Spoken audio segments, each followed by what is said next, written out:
Hi everyone, I'm Dimitri with DIY Credit, and in today's video I want to go over with you guys how to properly deal with collection agencies when you've had a new collection impact your credit report. So let's get into it.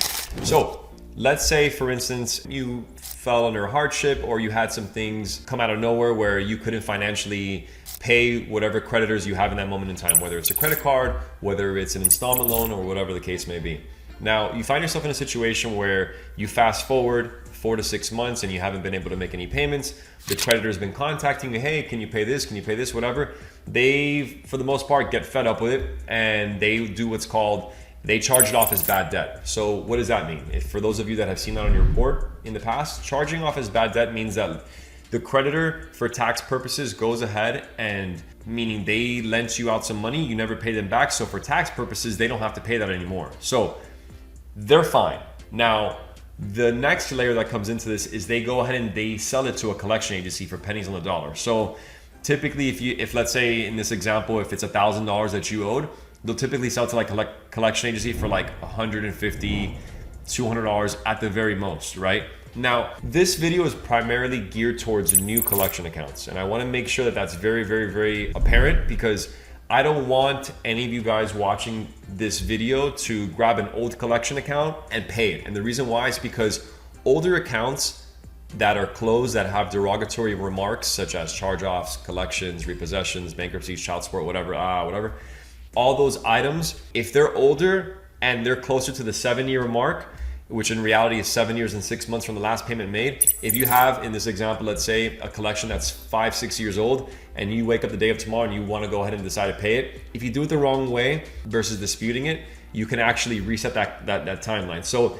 if any of you guys that are watching this video have an old collection that you're still kind of a little bit unsure how to deal with after this video, hit us in the comments and we can reach out to you, and then I can have one of my people do a free evaluation for you, whatever. But this is for people that have had only new collections hit their account. So when you have a new collection hit your account or a new charge off, these creditors, or in this case a collection agency, are going to be coming after you and contacting you a lot more frequent than if it was an old account. They're going to be calling you, they may be even calling you at work, texting you, emailing you, finding any which way based off of your credit profile, sending you mail to your address or whatever you have on file. So it can be a bit overwhelming and it can be annoying and it can be frustrating not knowing which route to deal with, because they might sound nice to you over the phone and promise you this, that, and the other, but I've seen a lot of situations, a lot of stories, and a lot of cases where clients have paid collection agencies and then they just leave the item on there either with the balance still intact or with a $0 balance. But at the end of the day, my goal for you guys is to not have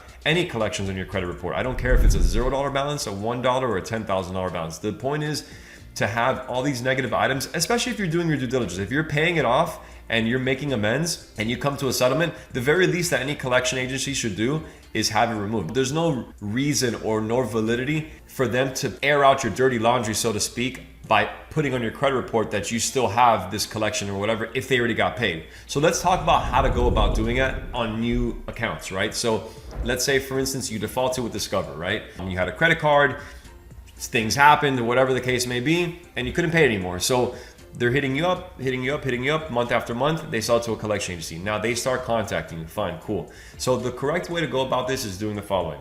If you decide to go ahead and call, you can acknowledge yourself, but don't acknowledge the debt. Meaning saying, hey, this is my name, such and such and such. I'm not acknowledging the debt. I'm just calling to do a settlement on this balance. This balance is, let's say, for instance, $1,000. I want to go ahead and I have $700 right now to pay, right? Now, or $600 or however much it is that you have. Take into consideration the following. When you're reaching out to them, don't start off with like demands. These are cool people for the most part. Some of them are jerks, but they're just trying to get paid like anybody else. So I would definitely start off the call by saying you're on a recorded line. And the reason why is because when you call them, they're telling you that you're on a recorded line as well, which they can use for legal purposes, especially when balances are a lot higher. For something like this example, for $1,000, it'll cost more to take it to court, as an example, than it would be to just collect. So let's say you have $500, $600 and you want to go ahead and make amends, you want to pay it, you want to get it out of your hair, whatever, cool, this is how you do it. So I would go ahead and say that if you have, like, let's say $500, $600 or whatever, tell them that you want to do a pay for deletion agreement, right? Some collection agencies are cool with it and they'll honor that, but a lot of them will say, no, we don't do that here. No, we're not able to do that. No, we have to report the correct way, right? So that is their leverage to get paid, but then not remove it from your credit report, right? So let's go in depth as to how does it actually get to your credit report, right? So if you go buy a car right now, or you go open up a credit card right now, right? What happens the next month? You see it automatically in your credit report, right? So if you default on those payments as well, it'll get reported. Now, if they sold the debt to a collection agency, who is the one reporting it? The collection agency. So when they give you a narrative of, let's say, oh, well, we're not able to do that, that's false. They are 100% able to do that, and this is how you go about doing it. So when you're requesting the pay for deletion agreement, and they give you pushback saying, no, we can't go ahead and do that because it's not regulations or whatever, this is what you do. Obviously, if they say they can do it, then I'll give you the instructions on how to do it. But if they say no, that they can't do it, for those of you that have seen on your credit report in the past that you've experienced this, many times a creditor, in this example as well, Discover, will not only sell your information or your balance over to a collection agency, they'll sell it to 2 or 3. So you'll have the same debt on your credit report a couple different times, and it's like, damn, well, I only owe one debt. I'm not gonna pay $1,000 here, $1,000 there, and $1,000 there. So what do? You have to leverage that to your convenience, and this is how you do it. So if they say that you don't have that, or they're not able to offer a pay for deletion agreement, you can simply respond by saying, hey, no worries whatsoever. This same debt, maybe you guys aren't aware of it, got sold to another collection agency. They are going to honor my pay for deletion agreement. I will have that as a legal document, which I can go ahead and do what with? When you have the pay for deletion agreement on that one particular balance that you owe in time, or that one particular creditor that you owe in time, and you receive that documentation that stipulates they will no longer report it to your credit report, you grab that document and you send it to Equifax, TransUnion, and Experian. Once that's done, no other collection agencies that are affiliated with that one single balance are allowed to report it to your credit bureaus anymore. And the reason why is because you have an actual document that shows and displays that you really went ahead and paid it. So essentially what I'm saying is this: grab whatever narrative that they want to exist and make sure that you are letting them know that you're not here to play around. You're here to get things done, and that you will leverage the other collection agency that sold it. Now, there's no way for them to really cross-reference this. So essentially they're playing competition now with another collection agency, and they know that the way that they operate. So that's what I have done with my clients many times for pay for deletions with creditors or collection agencies, in this case, collection agencies that are being a bit more difficult to deal with. Now, let's say you find someone cool on the phone. Hey, yeah, we'll go ahead and do that. Now, this is where a lot of clients of mine fall into a proverbial trap. Now, you're calling someone, you don't know who they are, you don't know where they're based out of, and you don't have any reason to really trust them. You're trying to get something done, they're trying to get something done, so let's just keep it at that, right? The best way, in my opinion, to go ahead and pay these things, these collection accounts, it's not realistic, which is paying it in cash and paying it in person at the collection agency, because they don't have your debit card on file, they don't have your credit card on file, they don't have any sensitive information from you. So I know that that's not realistic, because you might be living, as an example, like myself in Miami, but the collection agency might be based out of Arkansas for whatever reason. Now, I'm not gonna go ahead and book a flight, fly to Arkansas, rent a car, get a hotel to pay a $500 cash to a collection agency that I owe money to, right? So how do you go about doing it the safe way? Now, what you can do is say, hey, I wanna pay for deletion agreement. I'm willing to pay you this much money. All right, cool. You understand it, they understand it. Now, what is the next step? As petty as it sounds, and I know many of you don't use checks anymore, this can be a huge tool and advantage. The reason why is because you can send them a check, which if you don't have any, you can request one from a temporary one from your bank or whatever. You can put in the memo right here, paid in full. Now what that does is this: once you send this over to the collection agency and they cash it, that is a legal understanding that that balance has already been paid and it's already obligated, it's already been paid in full. So once you go ahead and send that over and they cash it, they are already acknowledging that you have paid that in full, and that is a legal document that you have in case you need to go ahead and send it to the credit bureaus in case they screw you over. And what does that mean? If they say, yeah, such and such, we'll go ahead and once you send the check in, we'll send you the pay for deletion agreement. Well, what if they don't?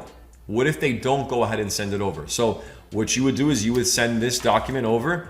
You would obviously make a copy and you would send it to the credit bureaus and dispute it directly with them. Now, typically this doesn't happen with clients that go this method because the collection agency knows that you're on your stuff, that you're not really playing games. So they'll give you in writing, either via email or whatever, hey, once this is paid, we'll send you the pay for deletion agreement. Now, since they are the ones reporting to the credit bureaus, you really don't even really need the pay for deletion agreement, and here's why. Going back to the beginning of the video, they're the ones that are reporting it. So if they're the ones reporting it, why would you even need a pay for deletion agreement? The reason why is because these people don't operate for the most part on integrity. So if, let's say, they promise you they're going to delete it, they send you the pay for deletion agreement, they don't delete it, now you just grab that and you send it over to the credit bureaus, it'll be taken off within 30, 45 days, no harm, no foul. So I would definitely suggest if you can pay it in cash, if it's locally based, go ahead and do that. If not, do not pay with a debit card. Do not pay with any type of credit card whatsoever, because they can have that on file. And definitely do not do an ACH payment. If you give them your banking information, you are hit. They can do whatever they want. They can pull whatever fees they want. They can pull whatever charges they want at whatever time that they want. So always go the route where you have the most control. So in dealing with collection agencies, if you can, send them out a check in the memo section, like I had showed you guys previously, put paid in full. And the moment they cash that in, they are already acknowledging that that debt has already been paid. So now they have to go ahead and follow through with everything else they were gonna say. If you can maintain correspondence via email or via just regular mail, that would be great as well. But don't feel shy to hop on a call with these people and be proactive. And remember, this is for collection accounts that are new. And the reason why is because you are the furthest away from that 7-year and 6-month mark because of the account being so fresh. So if you're looking to just get it off your report, then I would go ahead and use this guide because it'll help you out in a tremendous way. I've done this for many of my clients, especially with accounts that are brand new that just defaulted, that they couldn't make payments or whatever. So if this is something that you are struggling with right now, if this is something that you are still unsure about maybe after this video, hit us on our website, www.diycredit.ai. It's $34 a month. It provides full credit monitoring. You get to see all 3 of your scores in a comprehensive way. You get to see everything, anything and everything that's attached to your credit profile. You'll see it all in one place. And our software that we created actually even gives you the ability to dispute any other type of erroneous items, whether it be a late payment, hard inquiry, charge off, collection, repossession, bankruptcy, child support, anything and everything. Even personal information. If, let's say, your date of birth is wrong, or it just has the year, or your first name is spelled incorrectly, or your address is not supposed to be where it's at, you can dispute all of these items on our software, and you can do it yourself. Our program and our software goes ahead and grabs all of the items that you have, positive and negative. It acknowledges the negatives and it tells you, hey, this is the best dispute for this. Hey, this is the best dispute for this. All it does is email you the disputes. It sends you one of the disputes with an overlay saying do not send out. It has everything filled out, and the next copy is a blank version that you only need to fill out your name and sign. That's it, and then put the date. Yeah, so that's pretty much it. So if this video has helped you, make sure to like and subscribe, follow our page, and stay tuned for more.